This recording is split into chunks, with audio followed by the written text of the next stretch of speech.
It's going down. Shalom. First and foremost, giving all praises, honor, glory, respect, and blessings to Yahweh, Bahashem, Yahweh Shai, Bahashem Rachakwadash. Salutations to the Lord's elect on the four corners of the earth, pushing this truth and sincerity while patiently waiting for Yahweh Shai's return. And double honors to our apostles and elders of Great Millstone, which have taught us everything we know through the spirit and power of Yahweh, Bahashem, Yahweh Shai.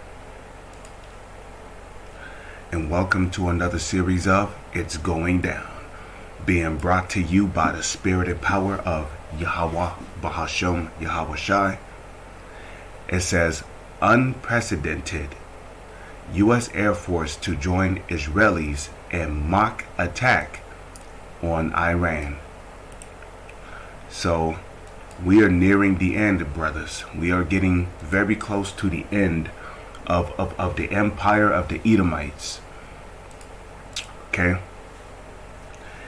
And we all know that before this kingdom goes down, this whole confrontation between Iran, which Iran is one of the main prophecies that must come to pass before this kingdom can go down. Because we know that the moment that the United States goes into Iran, World War III is going to break out.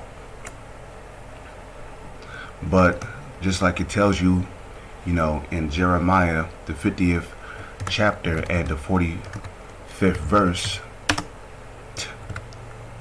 that it's going to start off with the so-called Israelis making their move on Iran. You see, it's going to start off with the so-called Israelis making their move on Iran, which is going to, they're going to draw or bring the United States into this confrontation or this war against Iran. When that happens, what's going to happen next? Excuse me. Russia is going to step in. Okay? Russia is going to step in, and the reason, the reason why Russia is going to step in is because they have a lot of interest invested into Iran. And then China is going to step in because China is an ally of Russia. In presuming to the book of Obadiah chapter 1 verse 7, where it says, all the men of thy confederacy have brought thee even to the border.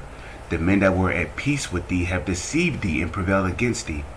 So China is not really a real ally of the United States. Right now, they are feigning themselves to be an ally of the United States. But when that time comes, they are going to betray, they are going to turn on the United States and side with Russia. Because even China is going to see at this point that this country is through. And that the Lord is going to be dealing with Russia in that day. So China is going to side with Russia. Germany is going to side with Russia. Turkey is going to side with Russia. Which Turkey is Togarmah and Gomer in the book of Ezekiel, the 38th chapter, tells you that. Ooh, excuse me.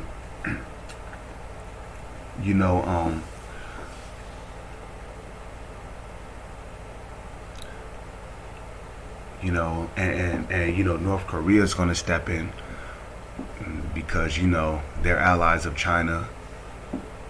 And, Libya is going to step in. Iran is already going to be involved. And just like that, you're going to have all these countries going to war with each other over there in what the Holy Scriptures call Jehoshaphat, which goes back to the Hebrew word Yahweh Shaphat.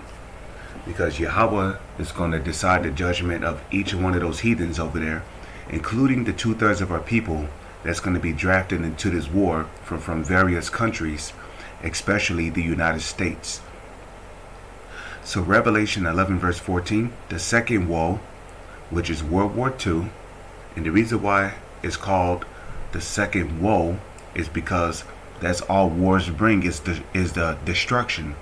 And a matter of fact, they say that World War II has been the most destructive war to ever take place upon the globe. Okay, we're talking about cities that we're talking about buildings and cities that was destroyed. People had to take cover in bomb shelters.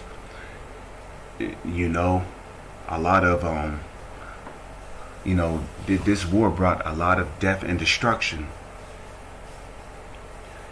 especially when the United States decided to drop 2 atomic bombs on Hiroshima and Nagasaki down there in Japan, which is the most destructive part of World War II. So the second woe is the second woe, which is World War II, or woe II, which the word woe goes back to the Hebrew word abadim, which means destruction. So the second woe II, or World War II, is past, and behold, the third woe cometh quickly. What is the third woe? The third woe is World War III, which is going to be the most greatest war to have ever happened. Well, I wouldn't say the most greatest war. Okay. Because King David, when he was here on this planet, I believe, we experienced the greatest wars during the time of when King David, our forefather King David, was ruling as a monarch on this planet. In the land of Israel. But World War III, I would say, is going to be the most destructive war to have ever happened on this planet. It's going to be the most destructive war. It's going to be the most catastrophic war to ever happen on this planet. And it's going to be the war to end all wars. After World War III, there ain't going to be no more wars. Okay, so World War III cometh quickly. And we know that World War III is going to start when the so-called Israelis make their move on Iran. So it says, as if an intense proxy war with nuclear powerhouse, Russia isn't bringing enough heat. The Biden White House has now given the green light for unprecedented U.S. participation in a so-called Israeli drill simulating a massive attack on Iran's nuclear facilities. Okay.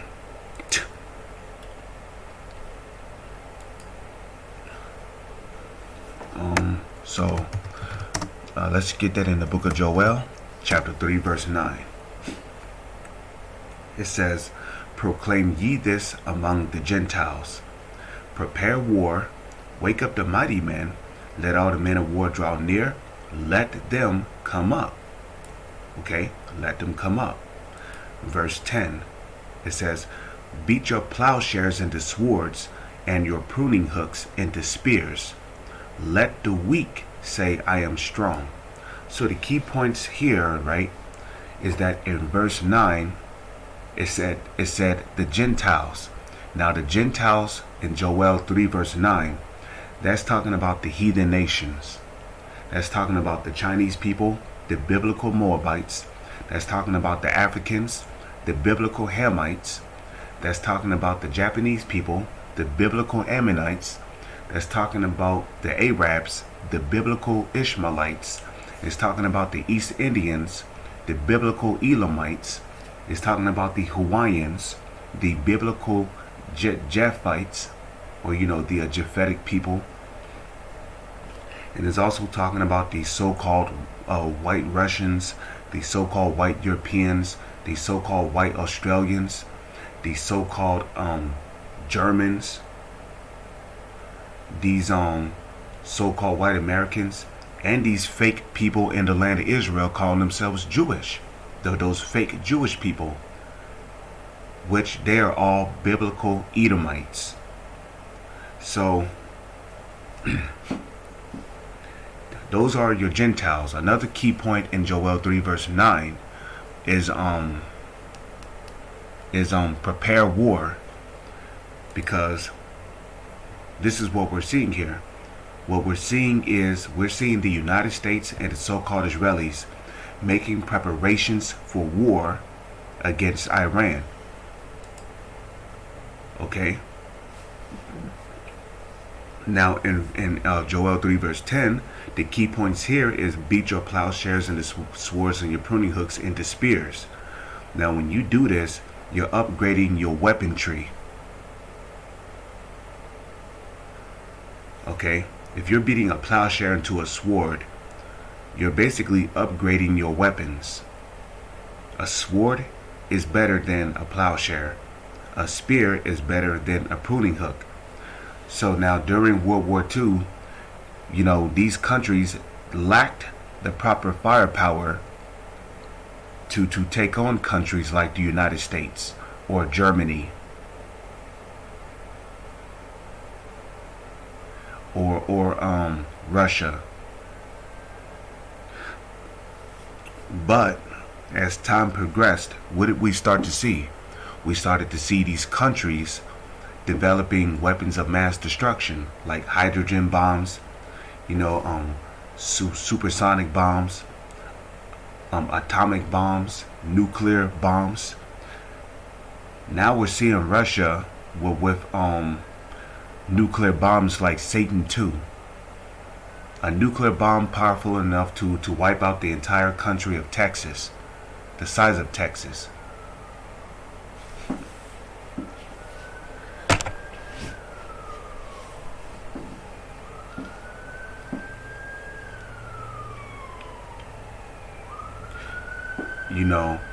We're seeing North Korea test firing intercontinental ballistic missiles. And we know that North Korea is also a nuclear capable country. India has weapons of mass destruction. They have nuclear arsenal. Russia has nuclear arsenal. China is nuclear capable. NATO is nuclear capable.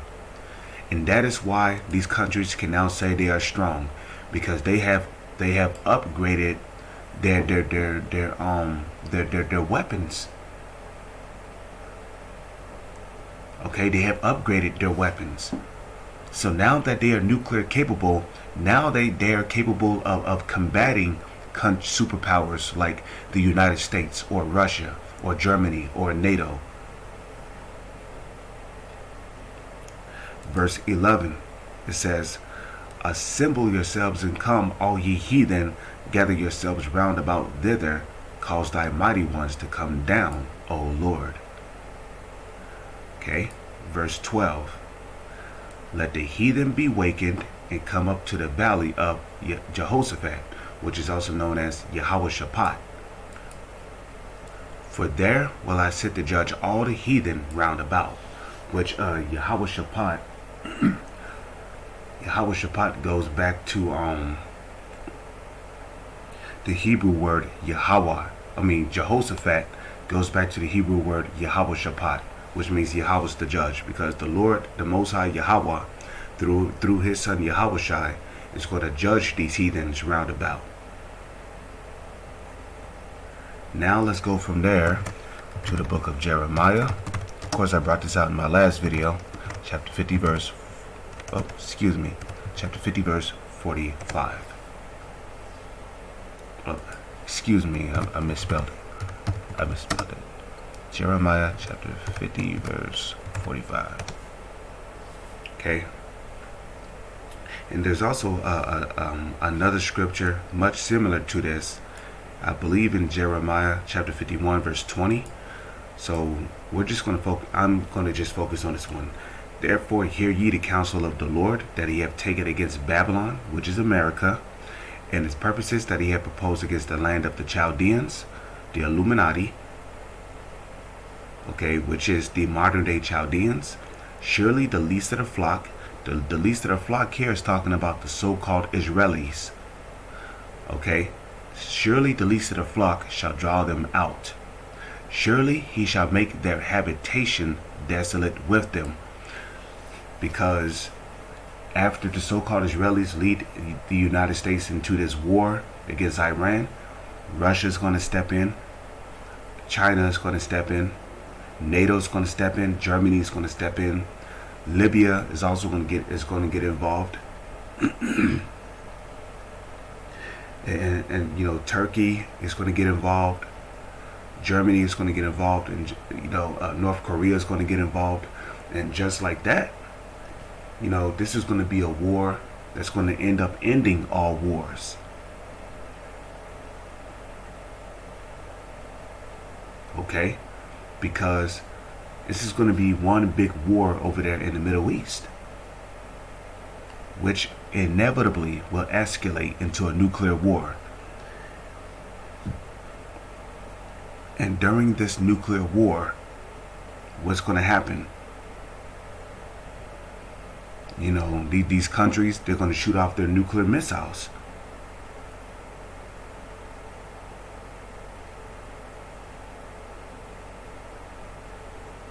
But during that time, Yahushua, who the world ignorantly calls Jesus, he's going to make his grand return and deliver his elect men, whosoever they may be out there, from the nuclear destruction, while also bringing more fire to the battlefield. So with that, I'm going to say, Shalom is on to the next one.